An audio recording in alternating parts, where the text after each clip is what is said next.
He learned to tattoo in prison. Today, celebrities drop $50,000 for his ink. At 17, a drug deal went bad. A gun went off. He got 15 years. His own mother skipped court and said he was dead to her.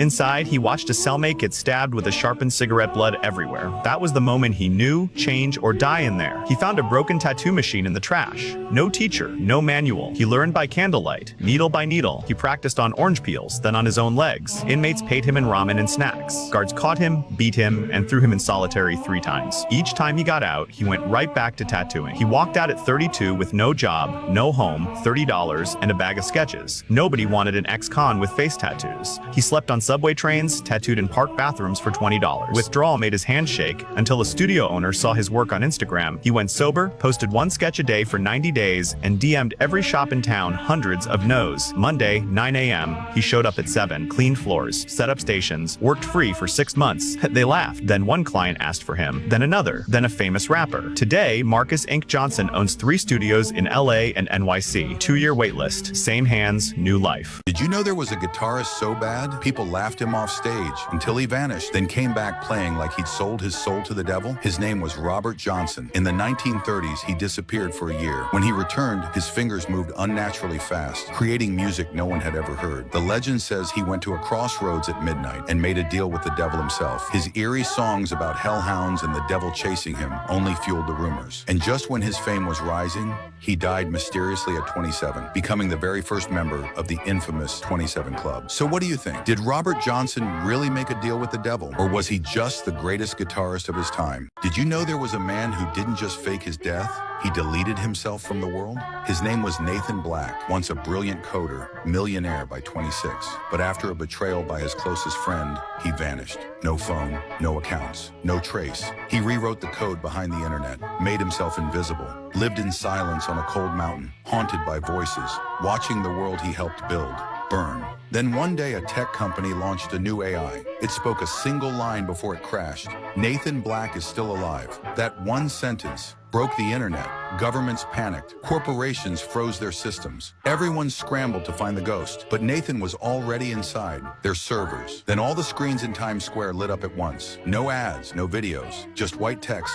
You erased me once. I'm returning the favor. The lights shut off. The world rebooted. And Nathan, he was gone again. But now everyone is searching. Bro, imagine leaving your kid in the car for 2 minutes. Then a tow truck hooks it and drives off with your 4-year-old still inside. This happened in Sunrise, Florida, outside Bistro Creole, and the video is nightmare fuel. The dad runs out, bangs the driver's window, screaming his daughter is in the back, but the truck keeps moving, allegedly ignoring him. Seconds later, the little girl makes a choice no child should face. She jumps out of the moving car and hits the roadway on West Oakland Park Boulevard. Her father bolts into traffic and grabs her before she's hit. Police say she had minor injuries on her arms and calf and was taken to the hospital. Officers then called the tow company, and the truck came back. And that's when the driver, Sergio Suarez, was arrested and charged with felony child neglect, no great bodily harm. Body cam reportedly shows the dad shaking while getting his keys back, asking, "Is my baby okay?" Suarez's lawyer says he checked the vehicle 3 times and even had a spotter, but the judge said that makes no sense if a 4-year-old ended up in the road. So what is this? Evil, negligence, or a brutal mistake? Either way, she deserved peace.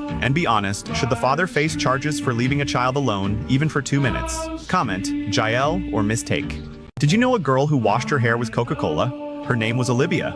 Her hair was so rough it snapped every time she brushed it. She couldn't afford expensive shampoo, so while her friends showed off silky curls, Olivia hid under a hat and prayed nobody noticed. Then she saw a viral post claiming, "Rinse with Coke and it turns smooth overnight." She ran to the store, bought a bottle, and soaked her hair like it was a miracle.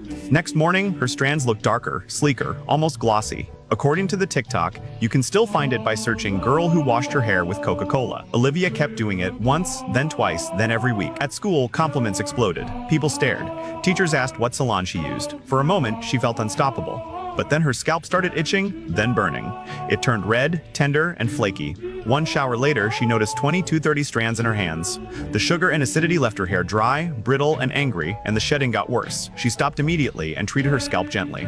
Over weeks, the irritation calmed down and her hair slowly recovered, back to normal, not magic. And Olivia swore one rule: never put soda on your head again, because if you keep chasing that shine, you might lose your hair for real. Meet NBA Youngboy's brother, D-Dog, the definition of a crash out. At just 14, he caught charges so heavy the court wanted him tried as an adult. His lawyer begged for mercy, saying D-Dog's brain never fully recovered after being hit by a car at age 10. Doctors claimed he had the mind of a child with violent behavior. The court didn't buy it 10 years in prison. Inside, he was still wild. He even fought a correctional officer completely naked. When he finally got out, he quickly grabbed an attempted murder charge in 2018. Bond, $300K.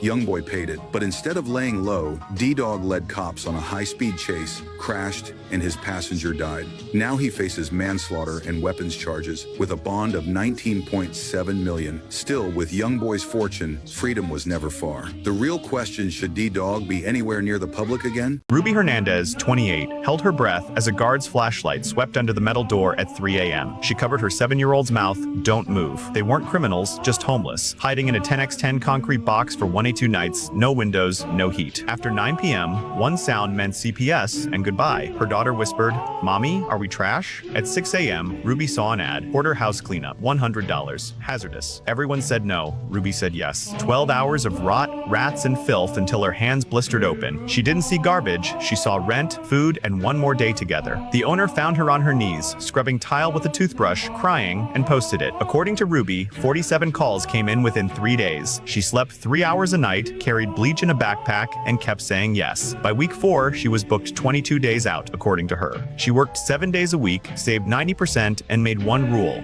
pay struggling moms same day. Dirty work to them, escape to her. Today, she turns the key to a 4-bedroom house. Her daughter screams, "The guard can't hear me anymore." Now Ruby runs a luxury cleaning crew built on second chances. Would you take the 100 job or wait for the 500 client?